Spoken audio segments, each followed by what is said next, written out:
What is happening? Welcome to the Plus Pitch Podcast, your morning pitching podcast from PitcherList.com. My name is Nick Pollock. Today is May 19th, and yes, we are going to talk about baseball. The Trevor-ending story of Trevor Rogers, 3.2 innings, 700 runs, 8 hits, 2 walks, 3 Ks opposite Shane McClanahan. And look, just drop him. All right.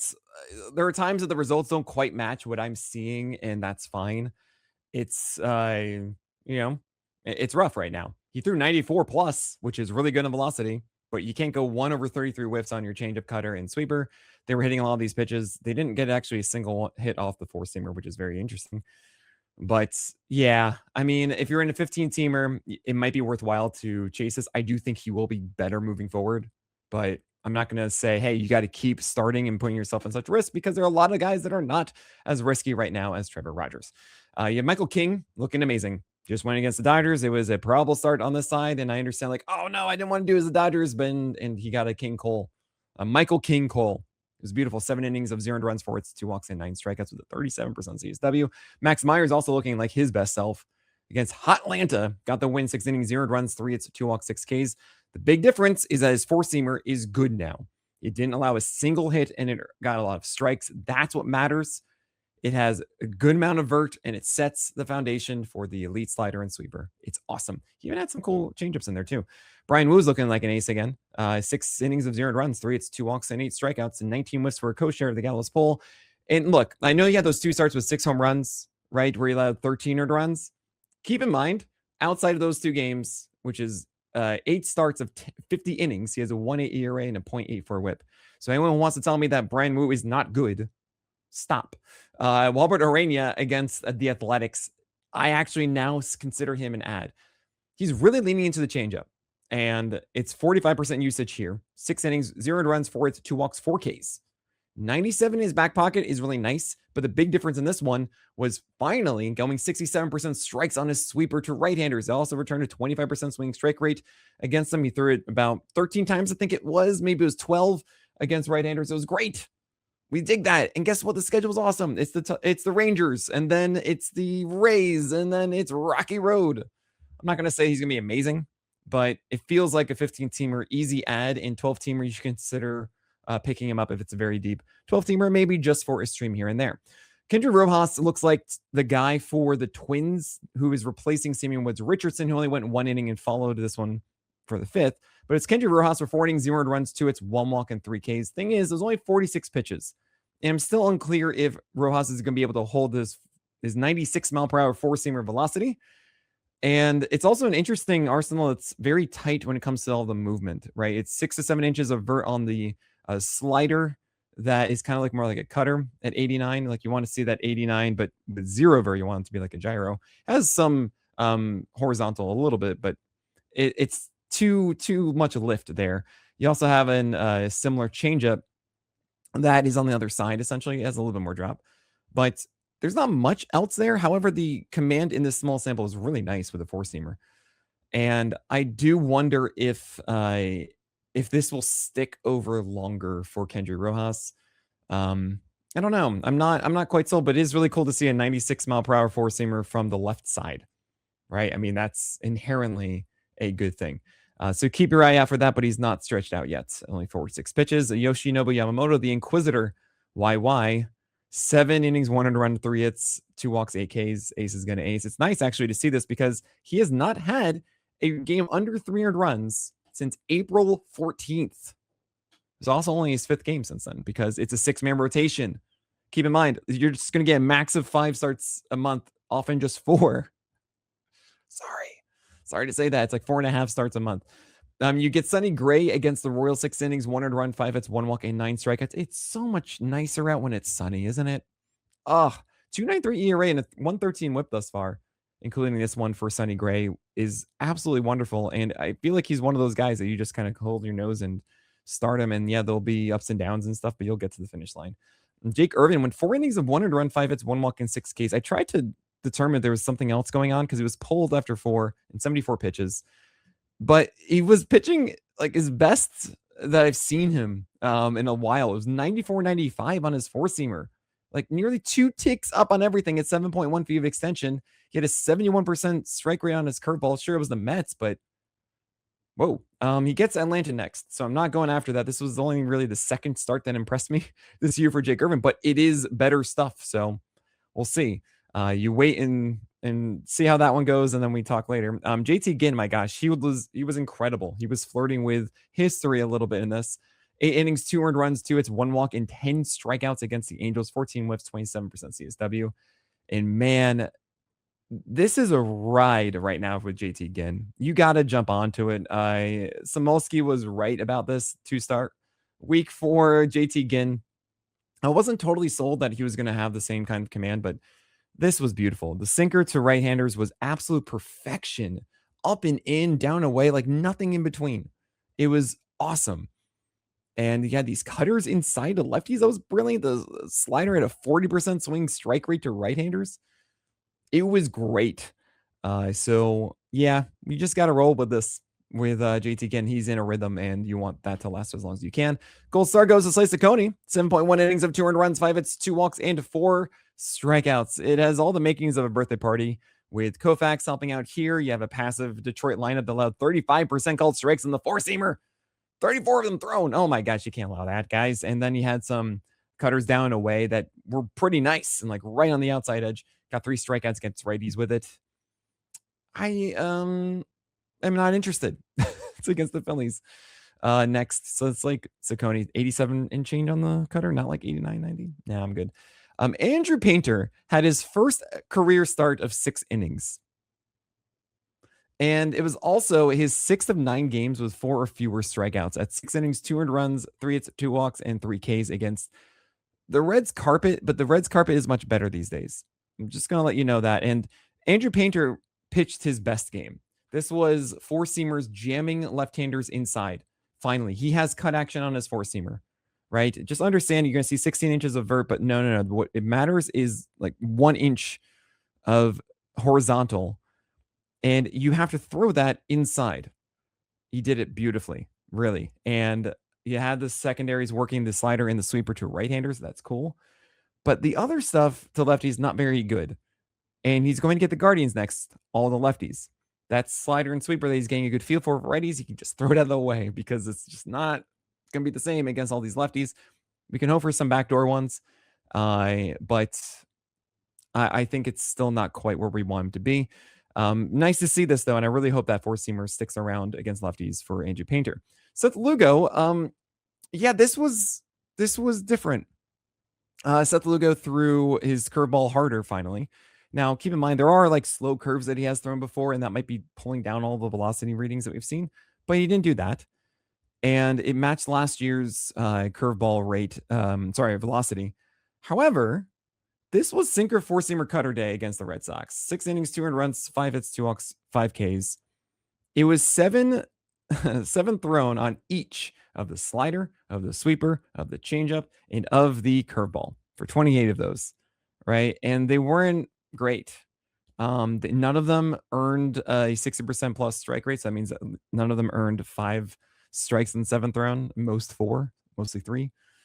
Just not the Seth Lugo we want. And I don't know. I'm not really going to buy into this version of Seth Lugo. It really spoke to me as I'm trying to figure out what is going to work. And the Red Sox took way too many pitches. You have Zach Gallen looking much better. 6 innings, 2 earned runs, 4 hits, 1 walk, and 5 Ks. Velocity is still a little bit down, especially on the secondaries. However, the locations, beautiful. Sliders, changeups, curveballs, all of them are low. He even had low four-seamers, which I know I'm kind of against most of the time. But when I remember old Zach Gallen, he would do that. They get called strikes low because then everything would be underneath it. And it was beautiful. So now, after all these bad games, right? Like really bad ones against decent matchups too, you do have Rocky Road and the T next. 2 really good ones for Zach Gallen. I'm encouraged. He might be out in your wire because it's been very, very rough for Zach Gallen. Mackenzie Gore left his game, unfortunately, with lat tightness. Oh, man. And I don't know what is the plan for the Rangers. It initially would have been Jacob Latz, but he's done really well in a bullpen role. I don't know. But it is really frustrating. And if you are in limbo with Mackenzie Gore, I would honestly just drop him. He could make it back next time like it did with Eovaldi. They haven't ruled it out yet, but this is the excuse you've been waiting for to drop Mackenzie Gore. And I know it's been very, very frustrating. Jose Quintana, 300 runs in 5.2 innings in cores against the Rangers is kind of cool. Just going to throw that out there. He's almost at a sub 4 ERA. I'm rooting for him. Nick Lodolo has not had his secondaries locked in yet, but the four seamer and sinker were much better in this one, especially the four seamer. 5.2 innings, 300 runs, 3 hits, 5 walks, 3 Ks. He almost got through this with 6 innings of 200 runs, 2 hits, 3 walks, and 3 strikeouts. Oh, it was so close. Here's the thing, though. I don't believe that Lodolo will have just 1/16 whiffs on his curveball to lefties, right? Traditionally, you see lefties with breaking stuff and they destroy lefties. We've seen that from Lodolo in the past a lot. It's not quite there right now. While the changeup also had a 38% strike rate, which is terrible. That is not the Lodolo we know, but it's really good to see the four seamer and the sinker are there. I think those two secondaries should return. Much better start for Noah Schultz in this one. We got to talk about my start in all of these really rough outings again from really good pitchers. And we're going to talk about all of those and more after this break. Noah Schultz against the Mariners in Seattle, 5.1 innings of 300 runs, 5 hits, 0 walks, and 6 Ks. And this was actually much, much better. He got really unfortunate with the base runners he did allow scoring in this. I would say that he's got a better changeup now, and the fastballs are generally all right. And it was just these cutters that are not quite doing what we want them to do. It's really encouraging, I think, for Noah Schultz to have this, and actually does mean that Oracle Park next time could be of interest for you in your 15 teamers or even your 12s. He's back on the menu, Noah Schultz here. You have Tatsuya Imai getting a co-share of the Gallows Bowl, 19 whiffs. 4.2 innings of 300 runs, 5 hits, 0 walks, and 5 strikeouts, 38% CSW, 74 pitches. He does not get a golden goal because he didn't go 5 innings. You have to go 5 innings to get a King Cole. Dude, it's just how it works. Otherwise, he would have it if he got that one extra out. Now, Tatsuya Imai, what did he do differently? Well, the first start, we saw sliders and sinkers and no four-seamers, no splitters. What? We saw four-seamers this time, no sinkers, okay? Let's get that out of the way. And then no splitters, but he had like 3 changeups or 4 changeups that probably were the splitter. I don't know. The slider really just dominated. It was 15 whiffs on 35 thrown, 43% swinging strike rate, all below the zone for the most part, and against the Twins, and you just feasted against lefties with it. That's it. That's all I have for you on this. That's not enough. Sorry, Tatsuya. He will go past 74 pitches in the future. You know, he's still gearing up for post his IL stint, but I'm not going after this. 83% strikes on your slider. I mean, come on. This is not going to last. Brandon Sproat against the Cubs could not get that extra final out. 5 innings would have been great, but it was 4.2. 3 earned runs, 3 hits, 3 walks, and 5 strikeouts. It was the Cubs here, and it gets the Dodgers next, so you're not going to do it. I'm just shocked that they didn't let him go one more out. It was an 8-3 ball game. He just got his last out. His last pitch was 97.7. He averaged 96 on the day. Like, he's fine. 78 pitches. Let him get one more out. Whatever. Patrick Corbin against the Yankees, 4 innings, 300 runs. You didn't expect anything, and honestly, he almost made it.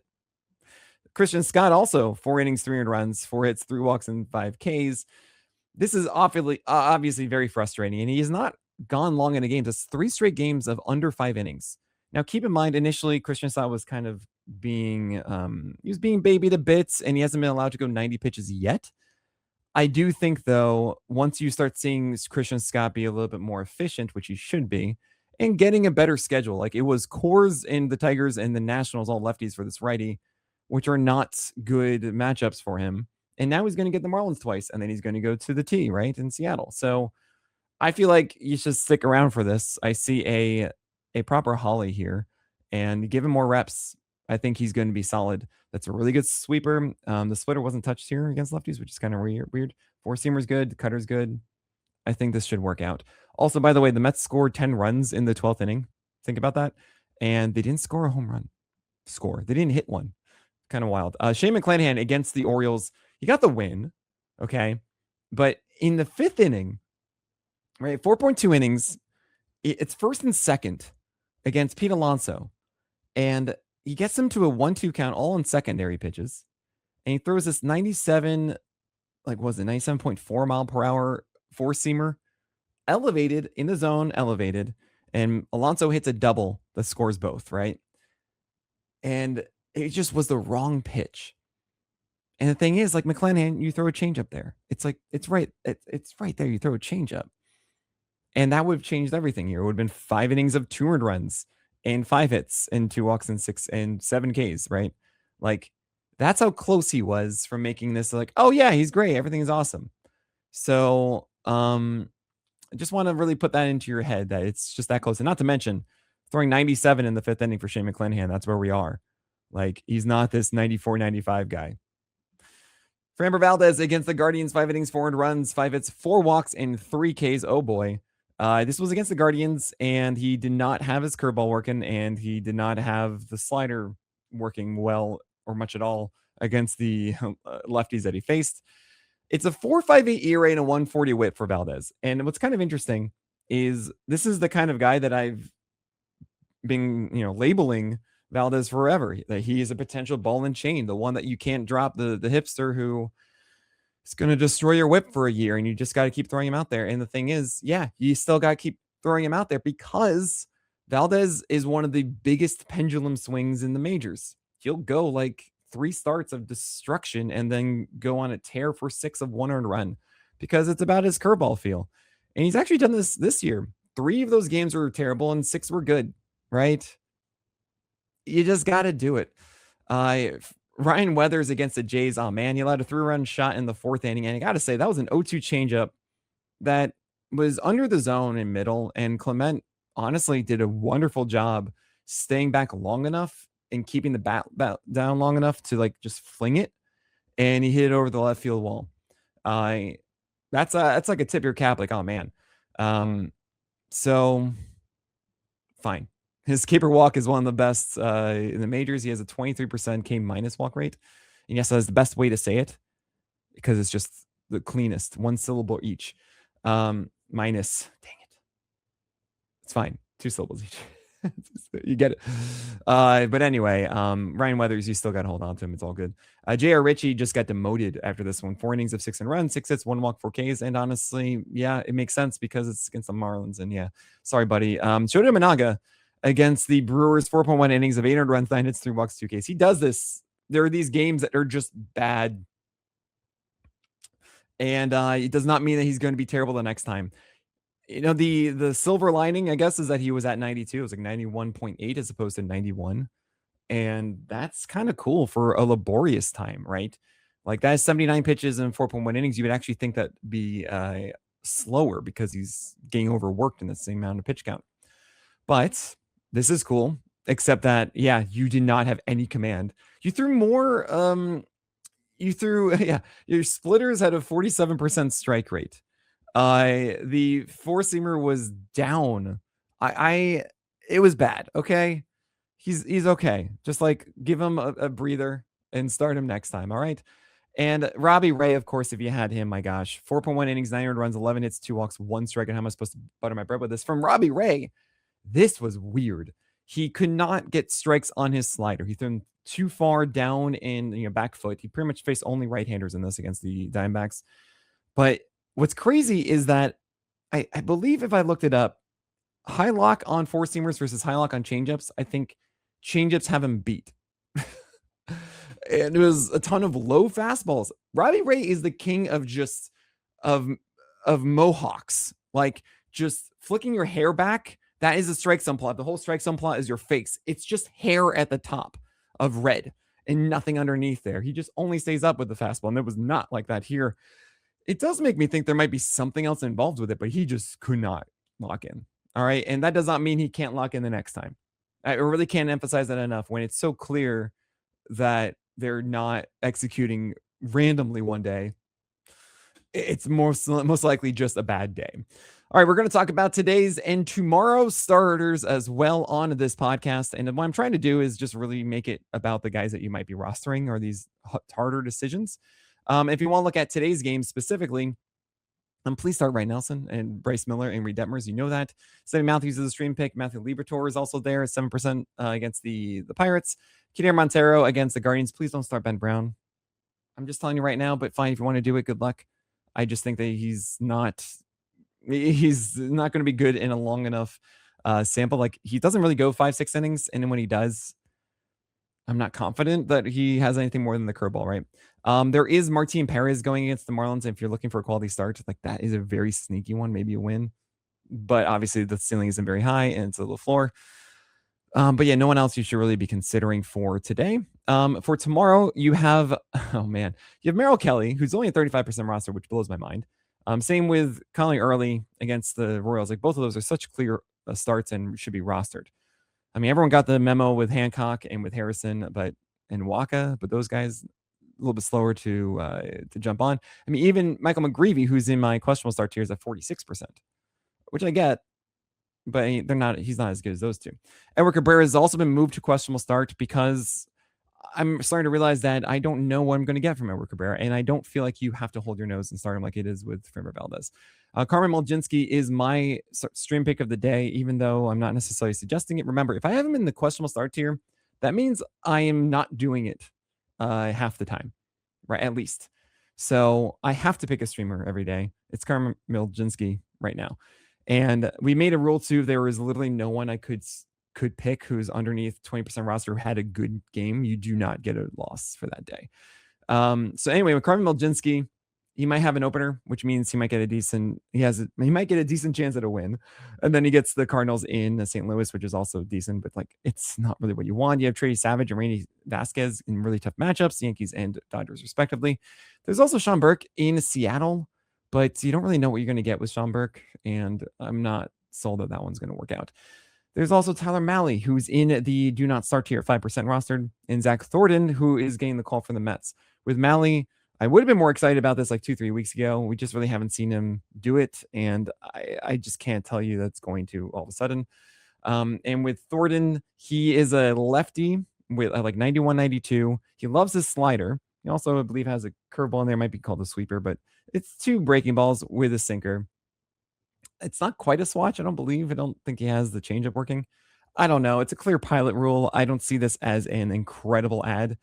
He did have a very nice K- minus walk rate in the minors, but I'm not going to put a lot of stock into that. It's like a 27% K rate with a 6-7% walk rate, something like that. I would hold on and just see how this looks. You don't need to jump and go get him now. All right, that is it for today. Thank you all so much for the support. My name is Nick Pollock, and may your BABIPs below and your strikeouts high.